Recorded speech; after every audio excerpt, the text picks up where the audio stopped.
Hi guys again. This will be a short lecture because they made me do it. Not the short part, but they made me do another presentation same day. And it will be about RecyclerView animation. So most of you probably know RecyclerView is a new component of Android layout. It replaces list view and grid view. It's more flexible than both of these. And it forces you to use view holder pattern, which is great because without view holder pattern, you had a bad performance with list view and grid view. But as it is more flexible, that means you as a developer need to have more manual work. Let's say it's manual. So for example, on list view, you could enable dividers simply by stating, okay, I want to show divider and select the color of your divider, and it will be there between all your items. For RecyclerView, there is no such option, and you need to create some item decoration which will render the dividers as you want. Also, there is no on-item click listener, and you need to implement that by yourself. And the reason for that is they didn't want a RecyclerView to handle this event in order to take the click from the whole item. Because if you take the click from the whole item, you cannot have elements of the item clickable by itself, or it's hard to detect that click. Also, you need to implement or use some default implementation of Layout Manager, which will handle the way the items are layouted on the screen. So I won't be talking about much about RecyclerView, but I'm going to talk about animations. First thing to mention, I linked here a Stack Overflow question that is from 2013, asking how do you animate items on a list view. And yeah, that was possible. But if you scroll down, you will see that, I don't know, fifth answer is from last year, stating that RecyclerView handles, solves all your problems. How does it solve? By implementing item animator.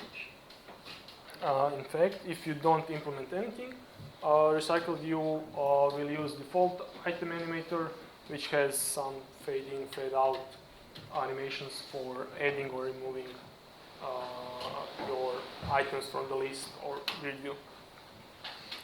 But only implementing and setting that animator on RecyclerView isn't enough. You need to also make changes to your adapter. And every time you add, remove, or do something with your data source, you need to notify RecyclerView in accordance, so with the corresponding method on your adapter.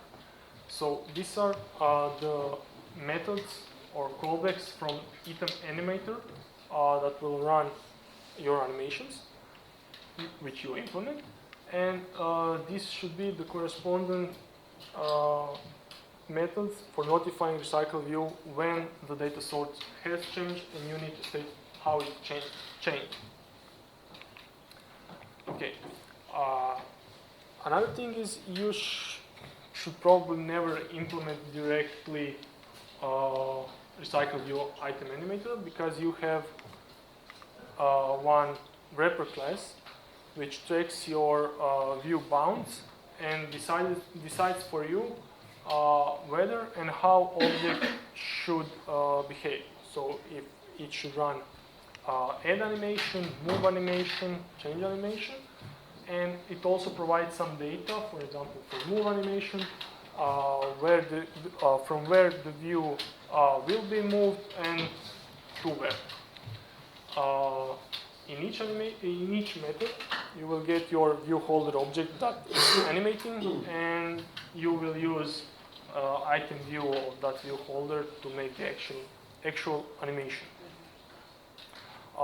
This is very simple, and another thing it should be mentioned is that each of these methods are return Boolean. which controls when the animation will take into action. So you can implement each animation right away when you receive a callback. For instance, animate add. You can make animation and run it, and then you will return false because you already did the animation. But if you want to create some order between those animations, how they are played, you will return true, which means they will be run after callback that's called run pending animations, which is also controlled by item animator. And you will then need to save the view holders that needs to be implemented together with the information about move, and then run the whole process once you have callback for run pending animations.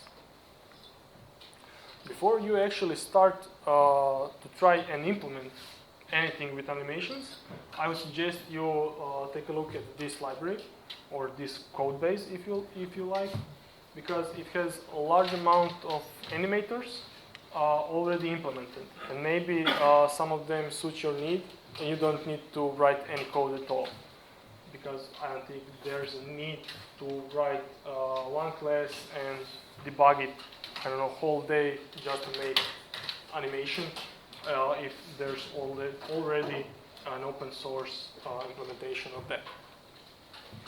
I also used this when I needed to make some custom animation, just to see how other people are implementing that and to see if they did something differently when I had some bug. And this is the main point of this presentation. I want to share some tips on what not to do or what to do when you are trying to implement RecyclerView animation, because I had some problems which took some time to solve. First thing is you should always prepare your holder, so put it in a state that needs to be before starting the animation. And if you are running pending animations, always do that right at your animation callback. So don't do it in run pending animation, just to save time, and do the exact animation only. So do only the animations in run pending animation callbacks. Don't do anything to prepare, because it could be a lot of work to do in just one minute. Also, reset your animations. So after you made some move, delete the item or anything, you should reset that view holder, because when you are using view holders, they can be recycled and used for another item if you scroll down. And if you don't prepare or reset your view holder after animation, you could end up with missing views or ghost views which are deleted from the RecyclerView, but because you didn't reset animation, they could be still part of your screen, and if you scroll, you will always see them. Also, always call dispatch finish for each of your animation. So just put animation listener or something like that, and dispatch these methods when your animation you're running is over. This will eliminate some bugs, because this directly goes to RecyclerView and he knows all the animations are ended.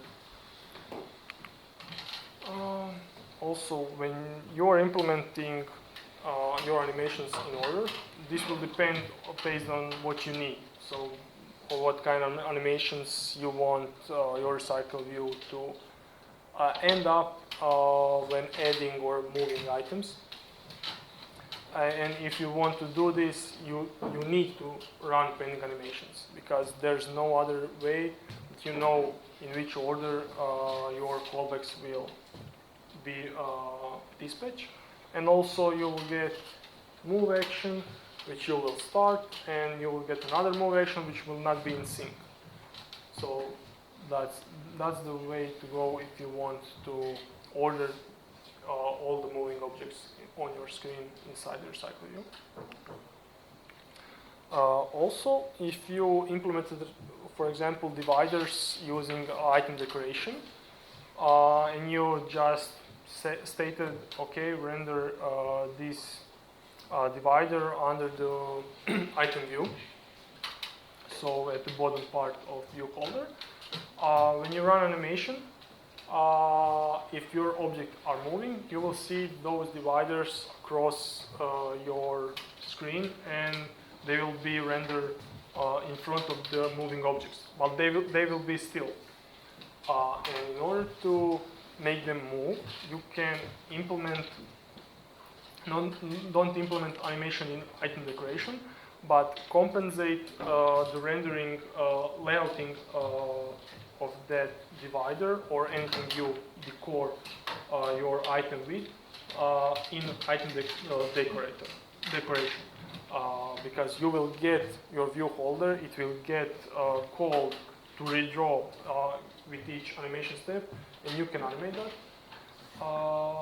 But for some simple things like dividers, I would maybe suggest it's easier to move all the things you decor RecyclerView item into the item itself, so you can animate it inside view animation.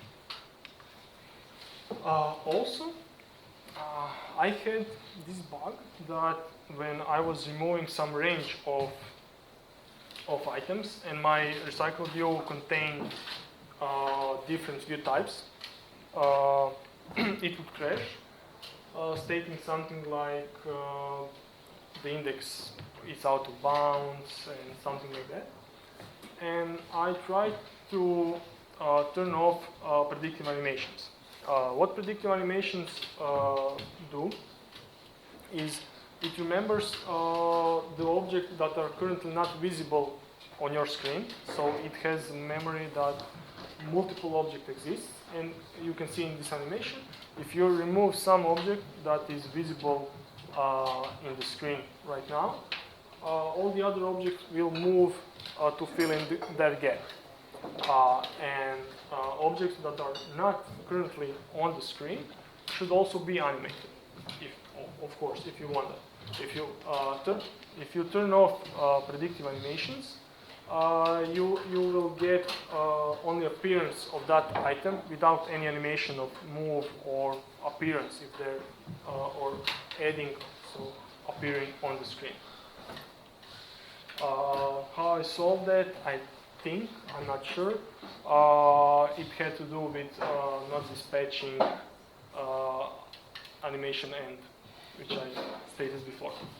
But I say I'm not sure, but this is a good starting point if you have some bugs and you don't know where they originate from. Try to turn off the predictive animations and then work from there, debugging and trying to turn it on after you have something to change. So working with animations, for me, it's very hard. It's not easy. You have to calculate a lot of things, and you have to consider that animations are moving together. So you have multiple animations on the RecyclerView, for example.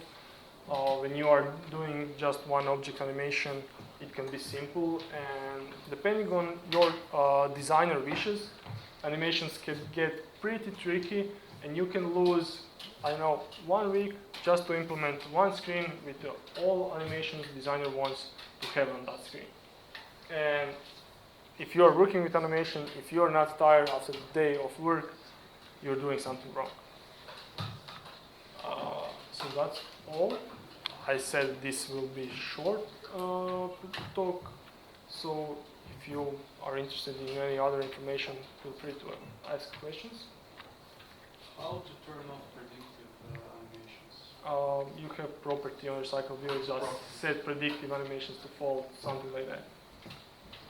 It's not something abstract. Okay. Anybody else? Okay, I think this is all from us.